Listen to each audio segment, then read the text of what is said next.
Проектът, с който участваме в HackTech Challenge 2016, е на тема електронно образование. За осъществяването на тази идея за образователен уебсайт отговаря екипът на име Nubis с членове Илян Горки и Диана Морева.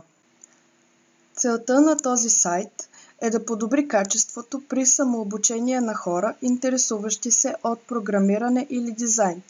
Материалите, предложени за самообучение, са изцяло на български, за да може по този начин сайтът да бъде удобен и предпочитан от по-голям брой хора, които искат да се научат да програмират или да работят с някои от основните програми за графично и векторно оформление.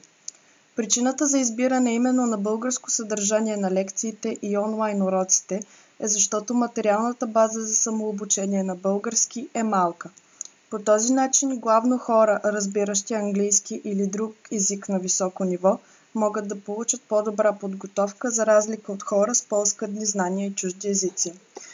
При отваряне на нашия уебсайт първо ни се показва форма за вписване, при което попълваме, ако имаме акаунта, ако нямаме, избираме създай акаунт. Натискаме бутона влез и сме в началната страница, в която са поместени няколко основни думи за всяка от програмите за графично оформление или езици за програмиране, които се предлагат в този образователен уебсайт, при което избираме от менюто и от подменюто точно коя подкатегория желаем да започнем.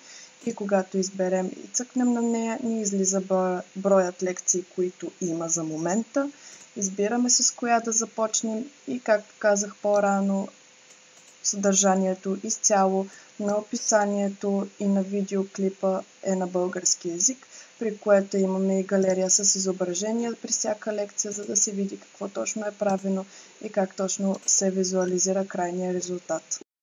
При мобилната версия нещата седят по абсолютно същия начин. Първо, вписваме се.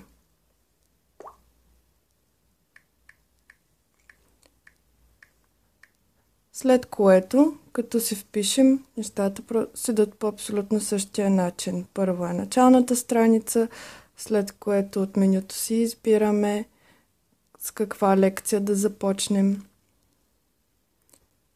И това е всичко.